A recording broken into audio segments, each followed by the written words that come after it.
Alors ça fait 11 ans que je suis doyen, et vous n'êtes pas sans savoir que je suis neurologue, et je suis très intrigué par l'évolution des étudiants en médecine et des internes, et de la façon dont ils appréhendent le monde. Alors, c'est une mission qui m'intéresse au niveau national, au niveau de la conférence des doyens, donc j'ai pu rencontrer beaucoup de monde, j'ai pu lire beaucoup de choses. Et vous savez que depuis la nuit des temps, on pense qu'il y a toujours un conflit générationnel entre les vieux et les jeunes. Mais là, honnêtement, nous rentrons dans un nouveau monde. Et ceci va être exponentiel. Et donc, fort de la littérature et des échanges, un diaporama assez personnalisé, très neurologique à certains moments, pour comprendre comment ces jeunes voient le monde et pourquoi le voient-ils ainsi. Est-ce que le biberonnage numérique joue un rôle? Est-ce que l'éducation des parents joue un rôle, des parents qui ont été éduqués différemment? J'essaierai donc de développer ceci dans les minutes qui viennent. Depuis la nuit des temps, il y a donc ce conflit. Et vous avez Platon qui disait que la jeunesse, les jeunes étaient mal élevés, se moquaient de l'autorité, aucune espèce de respect pour les anciens. Ça, on entend ça, moi j'ai entendu ça, vous avez entendu ça à toute période. Et puis il y a Peggy qui avait un esprit un peu plus subtil, qui disait que c'est un insupportable abus de l'autorité paternelle que de vouloir imposer aux générations neuves les radotages des générations vieillies. Moi je trouve ça super. Et Oscar Wilde qui dit que la nouvelle génération est épouvantable. J'aimerais tellement en faire partie. Et ça, je crois que tout le monde ici, s'il y avait un bouton, vous pouvez revenir à 20 ans, on serait beaucoup à l'appuyer, quitte à tout quitter. Alors ça, c'est ce que l'on dit, en général, c'est l'évolution naturelle des choses. Je pense que non, je pense comme Michel Serres que nous assistons à une mutation, que nous avons des étudiants qui vraiment ne sont plus du tout formatés comme nous, comme toutes les générations d'avant. Je vais essayer de repartir de ces différentes générations et de vous montrer la façon dont on apprend le monde de la santé en fonction de l'âge où on a fait ses études de médecine. Et Michel Serres disait lui-même que, sans que nous nous en apercevions, un nouvel humain est né pendant un intervalle bref, celui qui nous sépare des années 70. Il suffit de prendre le métro et vous voyez que tous les gens en dessous de 30 ans, ils sont sur leur iPhone, connectés. Je pense que par la suite, la génétique permettra de greffer un iPhone au niveau de la main des nouveau-nés pendant la grossesse. Et ils ne se parlent plus. Ils réagissent collectivement, parfois violemment, et ils sont très différents des gens plus âgés qui regardent autour d'eux, qui écoutent. Et le neurologue, forcément, s'y intéresse. Et puis, cette notion de la santé et de l'éducation des étudiants en médecine évolue avec le temps, et chaque évolution est due au progrès de la science. Bien sûr, il y a eu la médecine hippocratique que tout le monde connaît, et elle n'est pas née de n'importe où, hein. C'était vraiment à l'époque une révolution, et les magiciens sont devenus des médecins, et les étudiants en médecine sont devenus très différents. Puis il y a eu les grandes évolutions comme l'imprimerie qui, à mon sens, a modifié, comme Internet par la suite, a complètement modifié la donne pour arriver à la méthode anatomoclinique que beaucoup d'entre vous ont connue pendant leurs études, c'est-à-dire qu'il suffisait d'aller à l'hôpital de la Charité pour savoir qu'il y avait un être humain, mais ce qui était intéressant, c'était l'organe malade qu'on attendait avec impatience de disséquer pour comprendre les symptômes. Moi-même, j'ai fait neurologie par amour de la méthode anatomoclinique et pas forcément pour le respect des patients, ce que j'ai compris en étant ensuite interne, etc. C'est un soin purement de l'organe, ça a été le triomphe de la médecine française. L'évolution des sciences explique beaucoup de choses. Je viens de lire un livre que je vous recommande si vous aimez la période mérovingienne. Bruno Duménil, qui est un universitaire parisien, a écrit un bouquin extraordinaire il y a quelques années, l'Empire mérovingien. Vous avez l'image des mérovingiens, les rois fainéants, etc. Et ces carolingiens, la renaissance carolingienne, etc. Il suffit de lire pour s'apercevoir que c'est simplement le fait que tout était écrit sur des papyrus à l'époque des mérovingiens, et que quand on est passé au parchemin, les textes ont été conservés, alors que le papyrus conservé en Égypte ne l'est pas dans les pays. Et donc, les gens qui voulaient le pouvoir, c'est-à-dire les Carolingiens, ont pu inventer un nouveau scénario, les rois fainéants, etc. Et Bruno Dumézil montre qu'en fait, les Mérovingiens étaient nettement supérieurs. Et il prenait l'exemple en disant, imaginez qu'il y a un énorme bug informatique aujourd'hui et que tout ce qui était enregistré dans le numérique depuis 50 ans disparaisse. Les historiens, dans 3 siècles, diront jusqu'en 1950, l'Europe était cultivée, etc. Puis après, il y a une période, imaginons que les Russes prennent le pouvoir, il n'y a plus d'informatique, et après, ils sont rentrés dans l'obscurantisme, etc. Et ils sont devenus des rois fainéants, etc. Donc il faut toujours comprendre que c'est la science qui dicte le comportement et l'évolution de la médecine. Et donc la méthode anatomoclinique, on a vu la fin dans les années 2000. Et puis ensuite, on a eu la grande période d'Internet qui a modifié le monde avec l'évidence base médecine.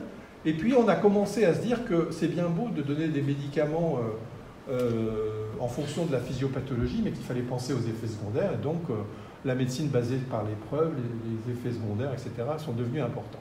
Et c'est ainsi qu'on a eu tous ces progrès thérapeutiques qui sont énormes, et dans le même temps, la prise de conscience du prendre soin. Et nos étudiants aujourd'hui sont beaucoup plus formatés prendre soin que nous qui étions à 50 autour d'un malade dans une salle commune, à attendre sa mort pour le découper. Et puis, l'intelligence artificielle va arriver. Y aura-t-il encore des radiologues dans 30 ans? Moi, je préfère me faire opérer dans 20 ans par un robot que par un chirurgien qui a des problèmes de couple ou des problèmes d'argent. Et je préfère que mon IRM soit interprété par une intelligence artificielle que par un radiologue qui n'est pas forcément compétent dans le domaine. Donc tout va bouger. On va avoir l'intelligence artificielle qui va permettre à l'aide-soignante de ne plus avoir mal au dos parce que grâce à l'intelligence artificielle, elle pourra être aidée, elle va être augmentée pour soulever les malades. Et puis les étudiants vont être des étudiants augmentés. Il suffit de voir les étudiants en amphi, par rapport à vous, ils ne prennent plus aucune note, puisque tout est dans le multimédia. Et puis on dit que, comme Herbert Simon, je ne doute pas qu'un jour on puisse produire un cerveau artificiel aussi intelligent qu'Einstein.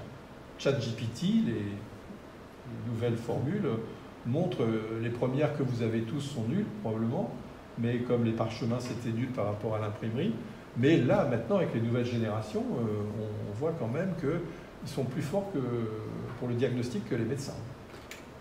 Et on a eu une évolution de l'enseignement, depuis l'anatomoclinique, une photo célèbre de la Charité avec le professeur Giard, jusqu'aux amphis d'aujourd'hui, et surtout, le Covid, que tout le monde a critiqué, a été une révolution dans le domaine scientifique avec les ARN messagers, les vaccins et tous les traitements par ARN messagers, et puis le Zoom, et puis tout le numérique. Et aujourd'hui, l'enseignement, même l'anatomie, les dissections, on en fait encore par tradition, mais la modernité, c'est que maintenant, c'est les corps 3D pour les dissections. Alors, aujourd'hui, quel est le regard de l'étudiant en médecine sur le système de santé ? Nous, on sait que le système de santé va dans le mur, vous en êtes tous conscients, et eux qui, on va le voir, ont un formatage cérébral très différent des générations d'avant, avec un sens au travail, un sens du travail, une qualité de vie personnelle plus importante que la qualité de vie au travail, voient autour d'eux un monde complètement vertical. Un CHU, c'est une verticalité absolue, tubulaire. Vous avez les conflits, les séparations, d'un côté le public, de l'autre côté le privé. Pendant la crise Covid, on a transporté des malades en hélicoptère ou en TGV, alors que des réanimations privées étaient prêtes à prendre des patients. Les conflits entre les pompiers et les SAMU, les conflits entre les médecins libéraux et les médecins hospitaliers, tout était séparé, tout est cloisonné et il y a des malades à soigner. Pour les étudiants d'aujourd'hui, l'avenir est très sombre. Il manque beaucoup de médecins et ça va s'accentuer dans les 20 ans. En plus, on ne leur parle que de dette, donc il n'y aura plus d'argent pour faire des chèques, parce qu'on a une politique des chèques depuis quelques années, depuis des décennies, et ça n'amène à rien. Et puis, qu'est-ce qu'on dit? On va augmenter le numerus apertus de 20%, ce qu'elle nous a dit Gabriel Attal, et les facs vont devoir suivre. Et puis, pour répondre à la désertification, on va universitariser les territoires. On va mettre des chefs de clinique, des PUPH un peu partout, et ça va amener des étudiants, ça va amener des médecins. On pense qu'on va résoudre les problèmes de cette façon. Pour l'étudiant, les réformes sont très mal perçues. Et plutôt que d'en parler à la fin, je peux donner l'exemple maintenant. La R1C, la fameuse passe LAS, les LAS, c'est la Kélos, comme je dis souvent, on est en train, quand il y aura un ministre, d'avoir une solution qui en fait montre qu'on a été très avant-gardiste. Demain, au lieu d'avoir des passes et des LAS dans chaque université va choisir un parcours pour l'étudiant, c'est-à-dire tout passe ou tout LAS. Donc nous, on est dans les licences. Donc l'étudiant qui s'inscrira à la Cato, il aura une licence avec plusieurs possibilités pour faire médecine ou éventuellement faire un autre métier s'il n'arrive pas à faire médecine, maïeutique, etc., chirurgie dentaire, etc. Ou tout passe, c'est-à-dire une passe à l'État, et puis il n'y a plus de LAS 1, c'est-à-dire que l'étudiant au bout d'un an, il peut partir en licence, mais il n'y a plus de 2 parcours dans une fac. Donc déjà, ça simplifie, et nous, ça nous va très bien, parce que c'est le modèle qui est prôné par l'ANEMF, l'Association nationale des étudiants en médecine. Notre modèle est prôné, il n'y a qu'ici, Strasbourg et Nice. Et en plus, ici, au bout de 3 ans, s'ils n'arrivent pas à faire médecine, ils sont sûrs de faire un master en droit, en criminologie, en intelligence artificielle, avec les écoles d'ingénieurs, enfin tout est prévu, alors qu'ailleurs, ce n'est pas le cas. Les réformes du 2e cycle, on peut en dire un mot. Pourquoi y a-t-il 800 postes d'internes non occupés? Parce que les étudiants ayant peur des réformes ont tous doublé leur 5e année, enfin 800 étudiants ont doublé, 900 étudiants ont doublé leur 5e année l'année dernière. Et donc, du coup, ils ne seront pas internes, ils n'ont pas été internes pour la rentrée là. Et donc, le ministère, pour une fois, il ne fait pas que des bêtises, le ministère de la Santé et les doyens ont dit, non, on ne va pas ouvrir autant de postes que les années précédentes, sinon tout le monde va choisir ophtalmo, etc., et au détriment de la médecine générale, etc. Forcément, il y aura un appel d'air. Et puis, vis-à-vis des étudiants de l'année d'avant ou ceux de l'année d'après, il y a quand même conflit d'intérêts. Donc, c'est normal qu'on répartisse le nombre de postes d'internes au prorata du nombre d'internes, pour éviter que certaines spécialités soient surbookées et que d'autres soient dévastées. Donc, voilà, on entend beaucoup de choses, mais j'espère avoir expliqué. Les aides financières, les maires ont beau faire des aides financières, ça ne changera pas. L'étudiant en médecine ne veut pas partir dans un désert médical. La coercition, alors les sénateurs, les députés vous disent on va obliger les étudiants en médecine à s'installer dans un désert, médical ou pas médical. C'est complètement débile parce que les étudiants feront autre chose. Maintenant, si ça ne colle pas avec leur qualité de vie, s'il y a des gardes, ils vendront des fleurs, ils feront autre chose, mais ils ne seront pas médecins. Ça, c'est clair, et je vais vous expliquer comment la nouvelle génération, alors que nous, on s'adaptait au monde, eux, le monde doit s'adapter à leur volonté, parce qu'ils ont été élevés par des parents de la génération X et qui ont été trop laxistes. Je vais y revenir. Alors, il y a plein d'enquêtes qui montrent que la situation est dramatique. Le nombre de suicides est important. Je vais passer... Là, il y a une enquête très intéressante, je vais en dire un mot, c'est le CNOM, donc le Conseil national de l'ordre de médecins, qui a fait ça sur 15 000 médecins. Donc, il y a, pour vous montrer déjà la différence des étudiants d'aujourd'hui par rapport à avant. 15 000 médecins, majoritairement des jeunes, moins de 40 ans, c'est jeune, moins de 40 ans, 2500 internes, des remplaçants. Bon, première notion déjà, alors que de mon temps, on n'était pas en couple quand on était interne, enfin très peu. Moi, je ne l'ai jamais été, donc voilà, même les doyens. 86% des internes aujourd'hui sont en couple. Donc, quand vous voulez envoyer l'un dans un désert médical, il faut que le deuxième, qui est parfois médecin et pas forcément, avant, souvent, la femme du médecin, elle suivait son mari pour l'aider, même si elle n'était pas médecin. Mais aujourd'hui, c'est terminé. Tout le monde veut un hôpital public avec plein de médecins à côté de chez lui, une maternité pour accoucher juste à côté de chez lui, alors que pour aller chez Darty, on est prêt à faire 50 km pendant les week-ends. Mais 72% des jeunes ne veulent pas travailler à l'hôpital. Ils veulent faire du libéral ou du mixte. 35% seulement des internes s'installent dans les 5 ans. On a beau augmenter le numerus apertus d'année en année, si les gens ne veulent pas s'installer parce qu'ils n'ont pas les conditions, quelles sont les conditions? Pas trop de charges administratives, un temps de travail qui permet une qualité de vie, une vie privée, ne pas être seul, de travailler en pluriprofessionnel. On verra que c'est le formatage Internet qui, sur le cerveau, oblige à ne plus prendre de décisions individuelles. Et voilà. Et donc, du coup, beaucoup de stress, beaucoup de burn-out, Et on voit par exemple, ça c'est une enquête faite par l'ANEM, c'est les étudiants de médecine, l'ISTAR-IMG c'est les internes en médecine générale, l'ISNI c'est les internes de spécialité hors médecine générale. 11 000 étudiants ont été interrogés, répartis premier, deuxième, troisième cycle. Avez-vous été anxieux dans les 7 jours? Donc en 2017, 62, là, 75%. Syndrome dépressif, 39%. Idées suicidaires, 19%. Burn-out, alors tout dépend de la définition du burn-out, mais à partir de la 4e année, 67% des étudiants ont répondu en burn-out. Harcèlement sexuel, violence sexiste sexuelle, à l'hôpital, à la fac, 25%. Et tentative de viol, le MeToo à l'hôpital, ça commence. Et les vieux mandarins qui ont encore des propos machistes sur les femmes vont avoir des sanctions bientôt disciplinaires très importantes. La nouvelle donne générationnelle, c'est tolérance zéro vis-à-vis des violences sexistes et sexuelles. Donc le chirurgien qui dit bah, « t'es une femme, t'es donc faite pour le café », il peut avoir des gros problèmes dans la vie. Et l'épidémie Covid n'explique pas tout. Au niveau mondial, chez les jeunes, quand on les interroge entre 16 et 25 ans, ça c'est une étude du Lancet Planetary Health, on s'aperçoit qu'ils sont très inquiets de l'avenir, ils sont très anxieux, ils sont inquiets du changement climatique. L'avenir est pour eux effrayant, mais on va voir que dans leur enfance, notamment dans la génération alpha qui va arriver, le monde tel qu'il est décrit n'est pas aussi rose que les baby-boomers ici présents, dont je referai un petit retour.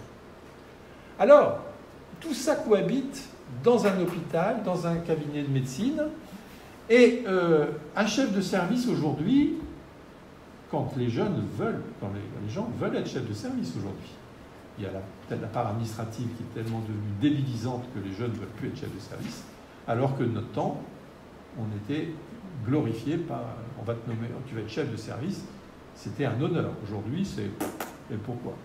Et donc, je vais essayer de vous expliquer un peu l'évolution des générations, comment ils ont été formatés en médecine, et comment tout ce petit monde cohabite à l'hôpital et crée des conflits partout, de l'anxiété, et que 30% des gens en France seront de la génération Z dans 2-3 ans. Et donc, c'est eux qui vont gérer le monde. Et ils ont une façon de voir le monde qui est très différente de la nôtre. Je vais essayer de vous le démontrer. Alors, il y a d'abord les baby-boomers, qui représentent encore 22%. Alors là, c'est les nantis.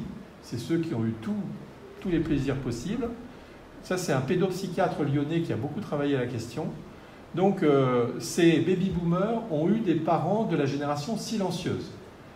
Donc, les baby-boomers dans les 30 glorieuses, en fait, leurs parents, ils ont connu quoi? Le nazisme, le communisme, la crise de 29, les privations. Et donc, rappelez-vous, les baby-boomers, quand on était petit et qu'on ne mangeait pas de son assiette, les parents disaient « mais nous, pendant la guerre, on ne mangeait pas notre faim, tu finiras ton assiette, etc. » Cette génération des baby-boomers, alors il ne faut pas être essentialiste et penser que tout le monde est comme ça, mais globalement, il y a un respect de l'autorité de la structure hiérarchique, parents, chefs de service, ce qui n'existe plus du tout dans la nouvelle génération, un sentiment d'appartenance, on est fier de faire partie de son entreprise, de son usine. En médecine, on est fier d'être au GHICL, on est fier d'être au CHU, c'est un honneur. Ma vie est centrée sur le travail, ma carrière, ma valorisation sociale, c'est lié au boulot. Et ces jeunes, nous, les jeunes de cette époque, on a une chance extraordinaire, on a eu une liberté par rapport aux jeunes d'aujourd'hui. On pouvait avoir des excès de vitesse, on pouvait conduire avec beaucoup de liberté. Ces baby-boomers, on les prend souvent pour... enfin, les jeunes générations, on les prenne souvent comme des fossiles, comme disent certains politiques. N'empêche qu'il y en a quand même 67% qui ont un smartphone, 52% qui ont une tablette et 52% qui utilisent les réseaux sociaux. Alors, ces baby-boomers des 30 glorieuses, c'est la grande période française, le général, les tontons flingueurs, Pompidou. Il y a eu les baby-boomers qui ont connu post-68, où la liberté régnait partout. Moi, je me souviens d'être revenu de Rennes, sur l'autoroute à l'époque, Rennes-Paris, en roulant à 210 à l'heure tout le trajet pour ne pas me faire doubler par une 205 GTI. à l'époque, on pouvait rouler comme ça sans aucun souci. Aujourd'hui, vous avez des radars, vous n'avez plus de permis. Voilà. Et en 69, le litre d'essence était à 1 franc. Donc vous voyez, aujourd'hui, moi j'ai retrouvé un chéquier en 78 pour aller en Bretagne, plein d'essence, 50 francs. C'est-à-dire, vous voyez, 10 €, même pas, 8 €. Donc, et les générations d'après, notamment les X, en veulent beaucoup aux baby-boomers parce qu'ils n'ont pas eu cette liberté. Le numerus clausus dans la génération X était beaucoup plus sévère. Alors, si on résume ces baby-boomers, ce qui prédomine dans leur façon de voir le monde de la santé, c'est le monde, et notamment en santé, c'est le devoir, la famille, le travail, sentiment d'appartenance à un pays, à une institution, à un hôpital. Ensuite, vous avez la génération Y. Génération X, pardon, X d'abord. Donc, les médecins qui sont nés, vous savez, après les années, donc les baby-boomers, moi je suis né en 58, je fais partie de la queue des baby-boomers, mais jusqu'en naissance 81, donc Gauthier, tu es génération X, ils ont subi le poids démographique des nantis, les baby-boomers, ils se considèrent globalement, d'après les enquêtes, comme une génération sacrifiée, au niveau médecine c'est vrai, le numerus clausus dans cette fac, il était à 45 en 1982. Aujourd'hui, les étudiants, les parents viennent engueuler le doyen quand ils ne sont pas pris en deuxième année. Numerus clausus, Apertus, est à 185 aujourd'hui. Par contre, c'est des gens très loyaux, qui ont encore le sens de l'autorité, mais ils ont un manque de confiance dans les valeurs traditionnelles, ils sont jaloux. Et ils ont tellement connu un monde avec les chocs pétroliers, le sida, les guerres, Star Wars, etc., qu'ils vont devenir des parents très particuliers, que je vais appeler les parents curling, c'est-à-dire des parents qu'on rencontre aujourd'hui, qui viennent nous engueuler parce que leur enfant n'a pas eu la moyenne. Et s'ils n'ont pas eu la moyenne, ce n'est pas la faute de l'enfant qui est un enfant élevé roi, c'est la faute du doyen qui n'a pas annoncé comment on allait évaluer les étudiants. Donc, on verra ces parents curling, ils sont grandement responsables de la nouvelle génération, à mon sens. Et donc, c'est X qui vont vraiment élever leurs enfants rois qui ont tous les droits, globalement, pas tous. Eux, ils ont plutôt le sens non pas du devoir, mais de l'avoir. Je veux un salaire, je travaille, je veux un statut social. Ça, c'est les générations X, mais j'aurais dû ajouter les parents hélicoptères qui vont suivre les étudiants, même quand ils sont adultes, ils vont décider pour eux, et les parents curling, c'est-à-dire ils vont tout faire pour éviter qu'il y ait des aspérités dans le parcours de l'enfant. Et quand cet enfant devient adulte en milieu de la médecine, où c'est un monde de brut, eh ben, ils sont très malheureux, ces étudiants. Après arrive le deuxième millénaire, avec la génération des millennials, des Y, qu'on appelle aussi les digital natives. On dit aussi les éco-boomers. Et pour eux, déjà, le numérique va jouer un rôle important parce qu'ils vont être beaucoup plus balèzes que leurs parents baby-boomers. Et Francine Boulet, qui est une Canadienne qui a beaucoup travaillé en pédagogie, avait déjà mis l'accent en disant cette génération Y, qui en fait va très vite devenir la génération Z sur laquelle on va se focaliser, qui sont ceux qui sont actuellement étudiants, déjà disait ils sont très différents, il va falloir qu'on adapte la pédagogie. La mémorisation n'est plus la même, l'attention, on va arriver vers l'attention du poisson rouge dans le bocal, et donc on va y revenir. Et donc ces gens vont avoir un sens différent de l'écologie. C'est à partir de ce moment-là que les jeunes ne s'intéressent plus du tout à la politique, ils sont tous pourris. Nous, on est des rebelles et on est déçus par la politique, les idéologies, forcément. Et cette génération Y va mettre plutôt l'accent sur le vivre, l'équilibre. Et c'est à partir de ce moment-là qu'on a vu les étudiants qui disaient ouais, c'est beau faire les thèses, thèses d'université, HDA, tout ça, mais la vie privée est aussi importante que la vie professionnelle. Eux, c'est la vie privée aussi importante. Et aujourd'hui, on travaille pour sa vie privée. C'est pas le travail n'est pas un but en soi. Pour les nouvelles générations, on va y revenir. Et voilà, cette génération Z, qui va représenter 30% dans quelques années de la population française, que certains appellent les ados l'écran. Ils sont nés avec le numérique, avec les iPhones. Vous voyez l'évolution, hein. La génération Z, c'est jusqu'en 2012. Donc, je vous ai retracé Facebook 2004, smartphone Steve Jobs 2007, Instagram, on verra, TikTok, le comportement vis-à-vis sexuel et vis-à-vis des vaccins avec TikTok, etc. La pandémie Covid, et puis des jeunes qui très vite vont avoir un cerveau malléable, très formaté par le numérique. Alors, ce qu'il faut bien comprendre, c'est qu'il faut différencier la génération Z en Occident et la génération Z des anciens pays en voie de développement, qui sont devenus maintenant des économies très émergentes. Et donc, pour le jeune Indien de la génération Z, il n'est pas stressé, il n'est pas anxieux par rapport à ses parents qui crevaient de faim. À Jakarta, à Mumbai, ils sont beaucoup plus optimistes que leurs parents. Par contre, dans le challenge de mai 2024, pour ceux qui sont en Occident, globalement, on peut non pas trop critiquer quand même le numérique, il y a quand même une éducation. On dit qu'ils sont mieux éduqués que leurs parents, ça se discute. On dit que ça sera une génération qui sera moins touchée par le chômage, qu'ils auront plus de salaire que leurs aînés. Voilà, en ce moment, on peut se poser des questions quand même. Beaucoup plus débrouillards en intelligence artificielle, mais ça, il suffit de les voir quand vous arrivez. Moi, une fois, je faisais cours et la lumière s'est allumée et ils ont rigolé parce que je ne trouvais pas dans la milliseconde de façon d'éteindre la lumière. Eux, c'est idée chez eux. Mais il y a un sentiment d'anxiété. Alors, ces enfants ont été élevés par des parents très cocooning. Donc, ce sont des enfants très désirés, presque, je ne sais pas, la grande famille avec 15 enfants d'après la guerre. Sont des enfants qui sont adulés, encensés de façon démesurée. Moi, à Noël, j'avais des oranges, des chocolats, des petits soldats parce que j'étais guerrier. Aujourd'hui, il suffit de voir le nombre de cadeaux qu'ont les jeunes et il y en a la moitié qui n'utiliseront jamais. Ils sont vraiment des enfants rois. On les critique absolument pas.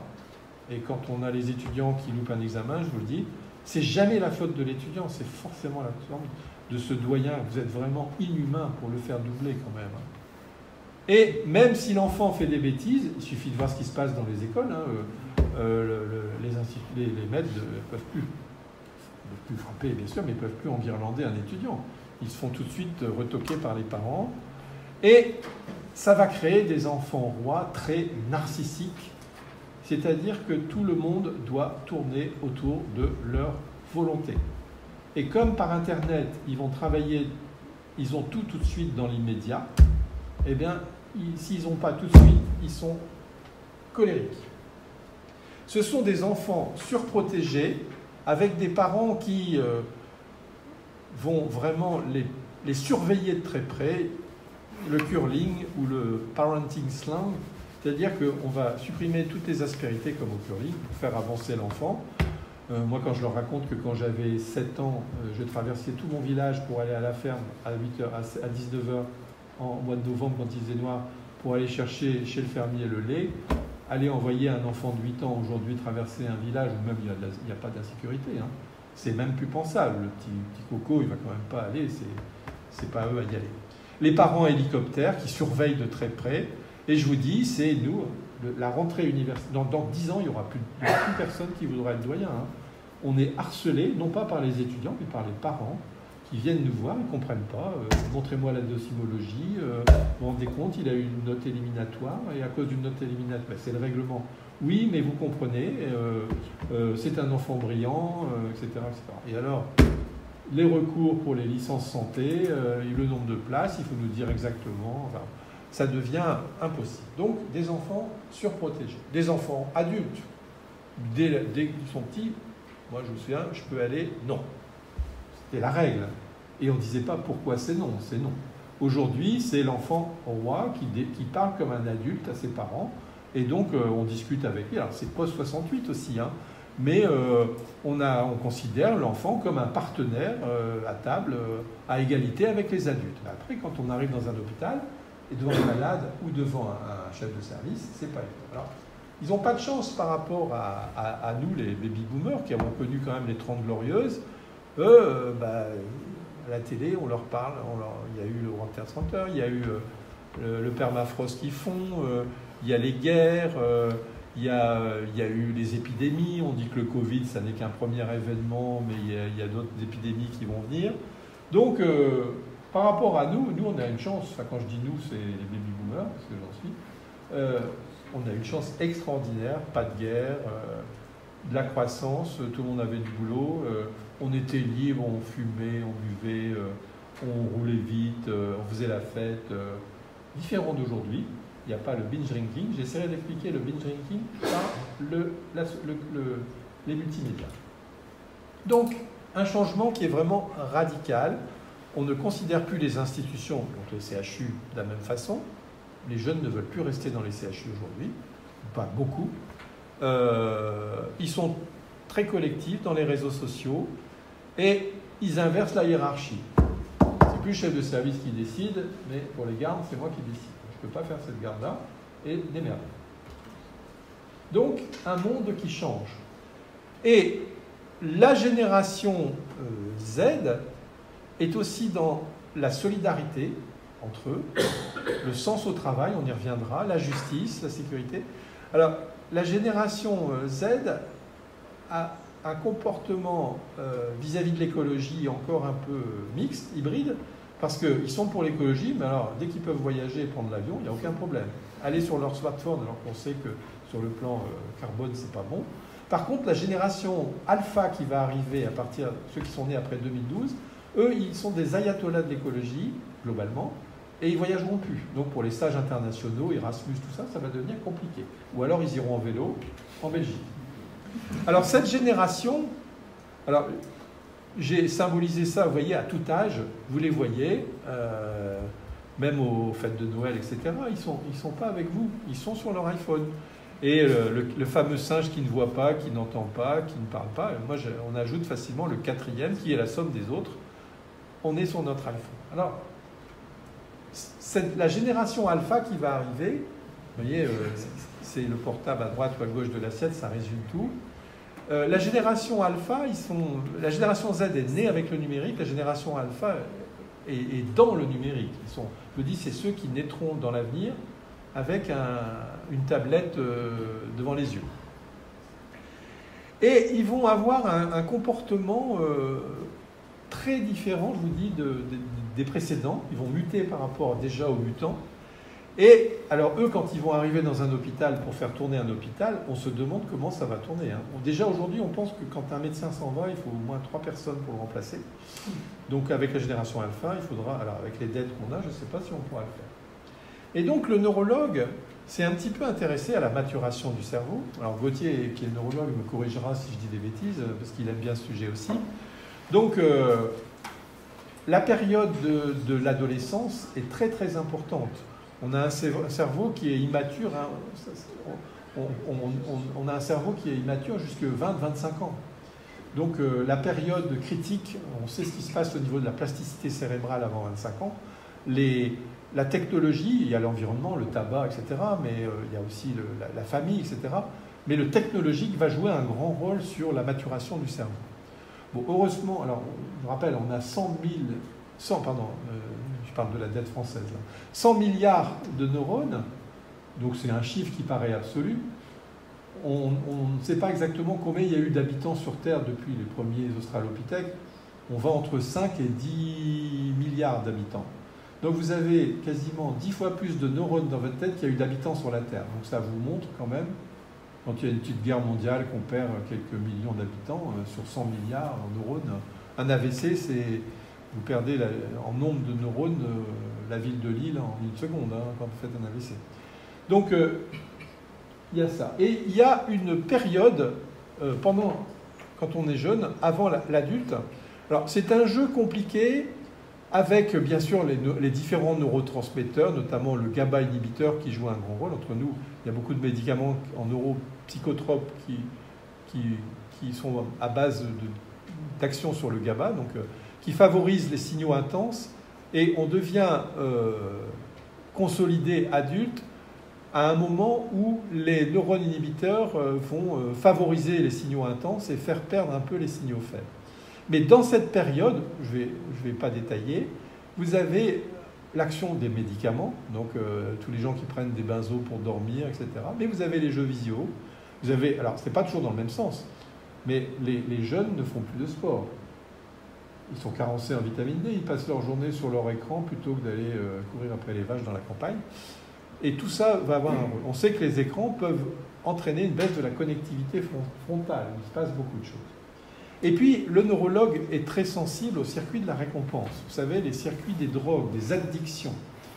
Et ça, je pense, je passe sur le détail, mais vous avez, et les toxicomanes agités aux urgences s'expliquent aussi par ce manque de dopamine. La dopamine joue un rôle énorme. Alors, il y a l'aire tegmentoventral dans le tronc cérébral, il y a le noyau accumbens dans le cortex limbique, enfin, et en lien avec les voies de la motricité. Donc, dès qu'on est en manque de dopamine chez le toxicomane, on est agité, violent, etc., etc. Et des travaux commencent à expliquer que le numérique joue un rôle très important en neurosciences sur le fonctionnement du cerveau. Et je vous ai mis la photo d'un film de science-fiction qui m'avait très marqué quand j'étais petit, sur les mutants. Vous savez, il y a eu un village, et puis ils travaillent tous collectifs. Quand vous êtes en amphi et que vous faites un cours, vous êtes devant des jeunes mutants qui réagissent collectivement, ils ne se parlent pas, ils s'échangent des textos. Et il y a la fameuse phrase de la murmuration du vol des tourneaux au crépuscule. Ils prennent une décision entre eux collectifs. La décision individuelle du médecin, c'est terminé. On est en CPTS, c'est très bien, en maison de santé pluriprofessionnelle, parce que la décision n'est pas unique. Un interne aujourd'hui est stressé pour prendre une décision. Il lui faut le chef. Quand on était interne, on prenait 36 décisions tous les jours. Donc, il y a vraiment le numérique qui entraîne une addiction. Alors, la diapo suivante, elle est très personnalisée, mais c'est comme ça que je vois les choses. D'abord, ces jeunes ont une vision des choses horizontale, connectée. C'est-à-dire que tout ce qui est pouvoir vertical, quand Macron dit on va faire ça, tac, tout de suite la crise. Quand on dit on va mettre un interne de 4e année en désert médical, la réponse immédiate, c'est le stress, l'angoisse, on n'ira pas pour notre vie privée et parce qu'on ne prendra pas une décision seule. Donc une vision connectée, associative. Ce sont des jeunes extrêmement, du fait qu'ils sont toujours sur les multimédias, ils sont connectés entre eux, donc ils sont très solidaires, il y a des causes, l'écologie, etc.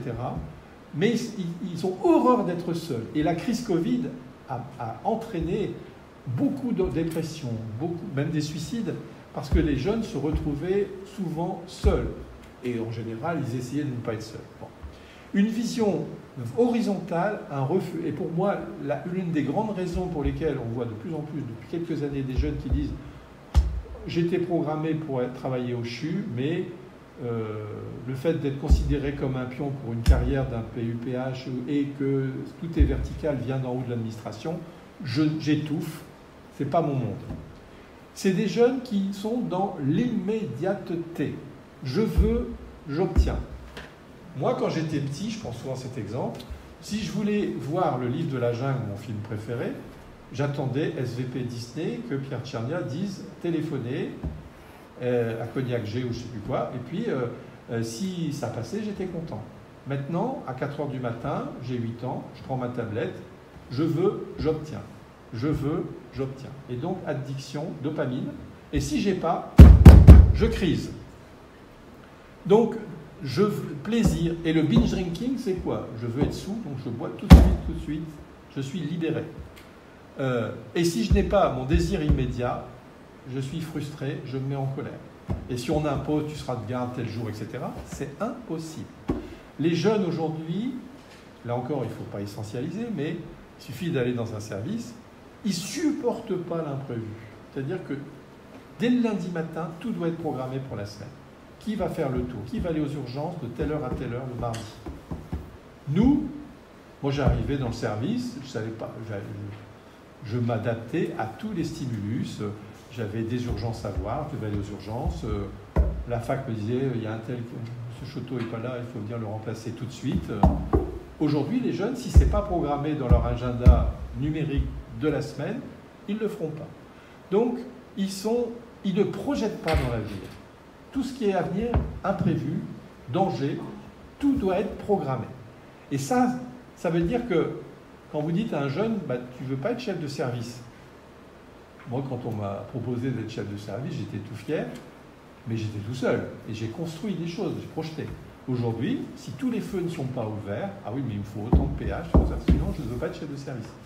Quand de notre époque, on disait à un externe, l'interne est malade, tu ne veux pas le remplacer 2 jours? Ah non, mais moi je ne suis pas interne. Et puis combien je vais te payer? Et puis comment je vais programmer ma semaine? Il y a une anxiété de l'imprévu qui est extrêmement importante. L'attention, ça c'est démontré. On parle d'attention des poissons rouges, c'est la génération alpha. Quand on fait un cours, là je vous montre une diapo, ça fait plus de 12 secondes que je vous l'ai montré. L'étudiant est tellement sur son iPhone tout le temps qu'il est obligé toutes les 12 secondes, et c'était moins 8 secondes, toutes les 12 secondes, enfin c'était 12 avant, maintenant c'est 8, toutes les 8 secondes il faut passer à une autre information. Sinon on n'écoute plus. Donc en cours, si vous faites une diapo et vous parlez comme je le fais pendant plus d'1 minute, ils vont écouter les premières paroles et après c'est tout. Donc les messages importants, c'est comme sur le numérique, ils ont tout de suite l'information. Quand vous faites le tour, avant on avait notre petit cahier, on notait des choses, maintenant non, ils notent rien, puisqu'ils ont immédiatement sur leur iPhone la réponse. Je ne parle pas du manque de sommeil dû aux écrans qui entraîne des troubles de la mémorisation, donc ils ont une attention du poisson rouge, ils ont une mémorisation moins bonne, et ils ne communiquent plus entre eux. Ils s'échangent, même en cours, le prof, avant, qu'est-ce qu'il a dit le prof? Non, on s'envoie des textos. Et du coup, non pas en médecine, mais moi, dans ma propre famille, les jeunes ados, quand on les fait parler, ils ont du mal à parler. Ils parlent français comme nous, quand on veut essayer de parler anglais, qu'on a du mal, etc. Ils cherchent leurs mots. Et quand vous allez dans le métro, ils ne se parlent pas, ils sont sur leur iPhone. Voilà. Et je ne parle pas de diminution de l'activité physique, les perspectives pour l'espérance de vie chez les Américains avec l'obésité est en partie liée à l'alimentation, mais aussi au fait que par le numérique, on ne fait plus d'activité physique. Et je ne parle pas des carences en vitamine D, qui sont énormes, mais si vous passez votre vie sur votre iPhone au lieu d'aller courir dans les prés, forcément, vous êtes dans les régions extrêmes. Et on peut aller plus loin parce que les réseaux sociaux vont aussi jouer un rôle énorme sur la critique de la science. Je ne parle pas forcément en médecine, quoique. On voit par exemple que les gens qui étaient pendant la crise Covid, les adeptes de TikTok étaient 3 fois plus nombreux, 51% contre 19%, à refuser les vaccins. Il y a tellement de débilité sur Internet et on est dans l'immédiateté. On ne cherche pas à comprendre, on gobe toutes les informations et on a tous été surpris par les courants anti-vax hors raison. On avait beau donner les raisons pour lesquelles il y a des gens qui écoutaient Raoult et compagnie sans sens critique. C'est quand même impressionnant. Ces jeunes, vous le voyez, on a bien vu les résultats des élections européennes. C'est TikTok qui a fait un gros score de certains candidats. Il n'y a pas le sens critique, il n'y a pas le recul philosophique, etc. On est dans l'immédiateté et dans l'endoctrinement facile. Les Russes l'ont compris depuis longtemps. Et si je vous dis, si un jour on a une grosse panne, un gros bug numérique, et que les Russes prennent le pouvoir, on va se faire un plaisir d'avoir une société de l'ordre, mais sans aucune liberté. Ça sera facile. Et puis, les plus extrêmes disent que le numérique, alors là c'est vraiment être extrémiste, peut entraîner une désocialisation, parce qu'on se coupe complètement, on communique avec l'univers, mais on est incapable de parler à son voisin. Bon. Et puis, alors là il n'y a pas besoin d'études scientifiques, il suffit de voir l'agressivité sur les réseaux sociaux, il suffit de voir dans un hôpital, quand quelqu'un envoie un mail agressif, les réponses de plus en plus agressives, exponentielles. Le numérique libère les voies dopaminergiques et donc l'agressivité. Et on sait qu'un SMS sur 7 est haineux dans la société. Donc, je ne dis pas qu'il faut bannir les réseaux sociaux, etc., mais il faut comprendre cette nouvelle génération d'étudiants qui, devenus adultes, vont être très différents des générations précédentes, donc très narcissiques. Ils attendent toujours, comme leurs parents le faisaient, un retour positif. Je prends l'exemple, quand j'ai appris à faire une ponction lombaire sur un malade, si on ne me disait rien, bah, c'était bien. Sinon, on m'engueulait. Je ne sais pas faire une PL, etc. Un étudiant aujourd'hui qui fait une PL, il faut après le rassurer. C'est super, etc. Il faut le rassurer. Si on ne lui dit rien, c'est que c'est mal. Vous voyez, c'est un changement de comportement très différent. L'étudiant a tellement été élevé dans un milieu d'enfants rois qu'il recherche le nid familial au travail. Alors forcément, quand il arrive au CHU, le nid familial, il est loin. Et c'est un atout pour nous. Les jeunes ici ont l'impression d'être beaucoup plus en compagnonnage et à l'hôpital, être plus, on dit toujours Saint-Philibert, Saint-Vincent, c'est plus familial que les grosses structures. Ben, les jeunes recherchent ça. Alors en plus, Saint-Vincent, c'est l'hôpital le plus attractif pour les jeunes de toute la région, parce que vous avez un bel hôpital, avec un métro qui vous dépose devant l'hôpital, qui est en plein centre de la métropole. Alors là, plutôt que de prendre sa voiture pour aller très loin tous les jours, c'est évident. Mais c'est des jeunes qui n'ont eu aucune aspérité devant eux pendant l'enfance, les parents les ont couvés, qu'ils éprouvent des grandes difficultés devant les réformes de santé, etc. Ils ne supportent pas les échecs, ils n'ont jamais eu d'échecs, leurs parents ont tout fait pour qu'il n'y ait pas d'échecs. Et ils ne sont pas habitués à attendre. Il leur faut tout de suite dans le bec, sinon c'est la crise. Et dès qu'un ministre dit on va faire ça, ils sont tous en grève tout de suite, plus vite qu'avant. Et d'ailleurs, les ministres le savent, ils ont le 06 du président de l'association des étudiants, ils n'ont pas le 06 des doyens. Donc, ils se sentent très vite blessés par les critiques, ils n'ont pas confiance en eux, et ils sont très dépendants des autres. Voilà. Donc, ces enfants-là, élevés comme ça, et avec le matraquage du numérique, veulent tout de suite, et s'ils ne l'ont pas, là on voit, hein, quand on dit à un étudiant, ben non, mais on va t'obliger à aller faire 6 mois à Maubeuge parce qu'il manque de médecins. Ah ben non, ben moi dans ce cas-là, j'arrête, hein, j'irai voyager, je m'en irai.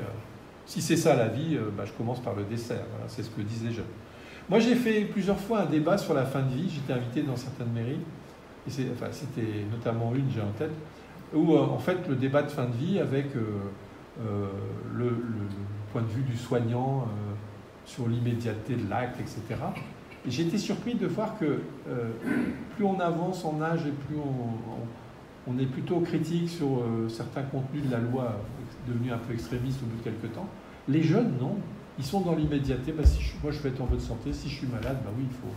Alors après, on avait peut-être ce comportement quand on était jeune et en bonne santé qu'on n'a plus en vieillissant. Mais néanmoins, la vision de la société des jeunes est très différente de celle des plus âgés. Mon épanouissement personnel, ça c'est des phrases retrouvées, mon épanouissement personnel n'est pas négociable. Donc on dit, bah, écoute, tu vas faire une thèse et après tu partiras en mobilité là-bas, et puis bon. J'ai une vie privée, et il suffit de voir les gardes. Pourquoi il y a le problème de la santé actuellement? Les médecins généralistes, on peut les comprendre, hein. Moi, je ne les critique pas, hein. C'est un fait. Si les médecins généralistes aller à domicile pendant les week-ends, il y aurait beaucoup moins de gens aux urgences, ça me paraît tellement évident. Mais aujourd'hui, non, j'ai ma vie privée. Les sages-femmes, Isabelle, si demain il y a des maternités avec 2-3 sages-femmes uniquement, bah, ils vont dire on va faire autre chose, nous on va quand même pas faire 2 gardes par semaine. Et il n'y a pas de raison qu'ils les fassent, puisque toute la population française veut avoir son temps libre, etc. Bah, il y a eu tous les phénomènes de société qui vont dans ça, les 35 heures, etc. Hein. Mais les urgentistes, vous savez que on a pondu cette idiotie de dire l'urgence est devenue un DES à part entière. Ce qui fait que c'est très bien, mais quand vous êtes urgentiste, vous l'êtes toute votre vie. Avant, vous étiez médecin généraliste, gériatre, vous faisiez une compétence et vous étiez urgentiste pendant 10 ans, puis au bout de 10 ans, bah, vous faites autre chose. Là, du coup, bah, tous les postes d'internes d'urgence ne sont pas pris du tout. Les jeunes ne veulent plus être urgentistes. Alors, la solution de dire on va mettre plein d'argent dans les hôpitaux publics avec des énormes urgences qui vont répondre à toute la demande, ils n'auront pas les médecins, ils n'auront pas les infirmières. C'est très compliqué. Et j'ai retrouvé une phrase que j'avais bien aimée, je veux un métier qui me fasse vibrer, qui me passionne, Quand ce ne sera plus le cas, je partirai, je changerai d'entreprise. Ça, c'est pas en médecine. Il faut dire qu'il y a une chaire à l'ICAM ici qui travaille beaucoup sur ce sens au travail. Et c'est des phrases que j'ai retrouvées. Et je voyage. Et donc, quand on dit à un jeune interne, bah, t'iras dans un... Oui, mais ma femme, elle travaille. Les enfants, ils vont à l'école. Ils sont en couple depuis qu'ils sont internes. Ils ont déjà des enfants. Bah, hors de question. On peut mettre tous les moyens qu'on veut. C'est pas comme ça qu'on va résoudre le problème. Et donc... Bon, bah, ça va, j'ai pas été trop long, c'est bien. Les attentes de ces jeunes, c'est je veux être écouté. C'est pas toujours le cas. Si vous leur dites tu feras ça, ça, ça d'emblée, c'est terminé, c'est la grève.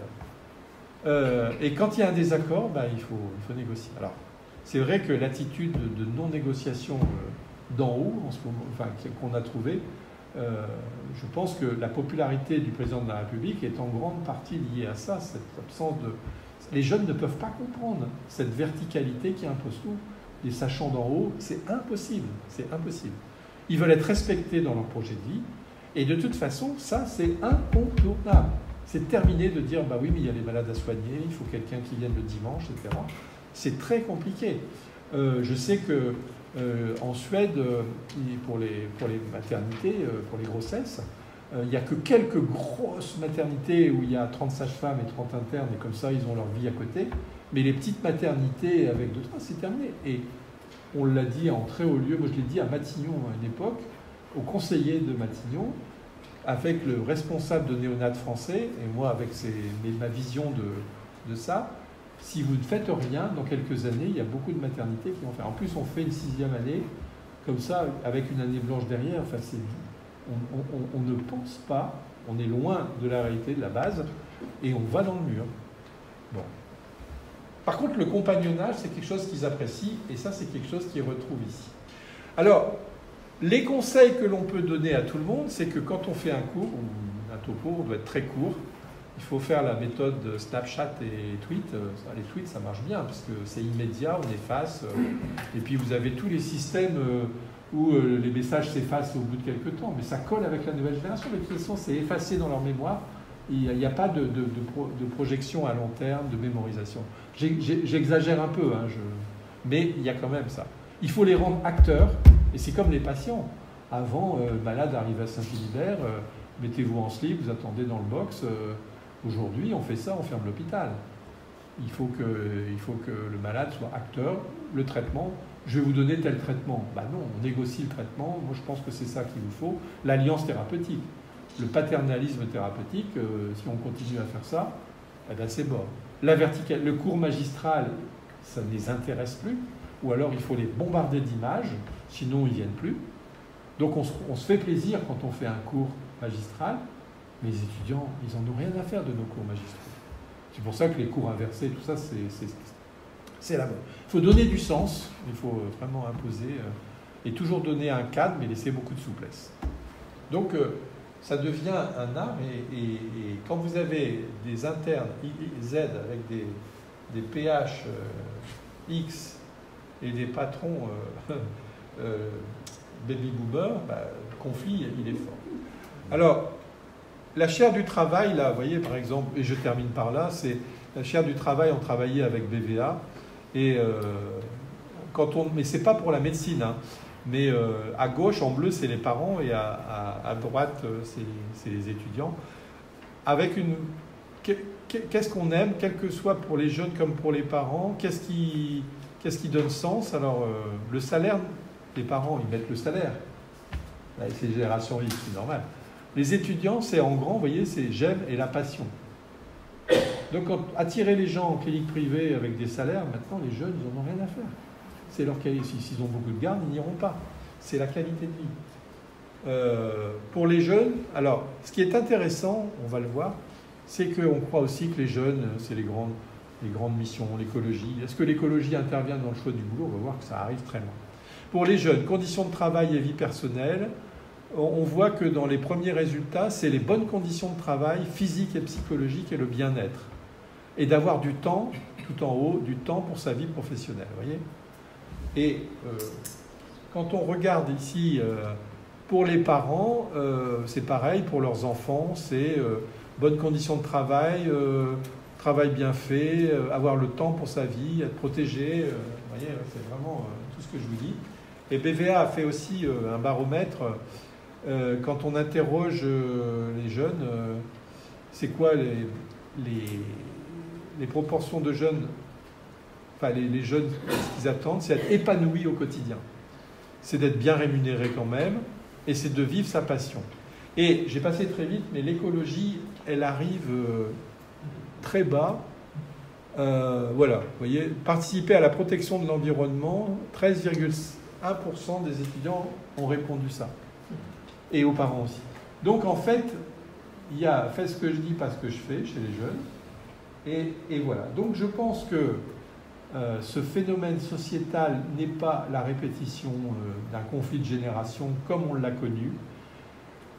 On voit le début de la nouvelle société des jeunes avec la génération Z qui sont internes ou chefs de clinique. La génération alpha qui sont nés après 2012, donc pour l'instant ils sont surtout dans les écoles. Je crains le pire pour nous soigner nous quand on sera malade, avec cette vision qu'il faut respecter, mais qui est liée, tout comportement humain est basé sur son éducation, sa formation. Voilà, j'espère ne pas avoir été trop long, j'espère vous avoir intéressé.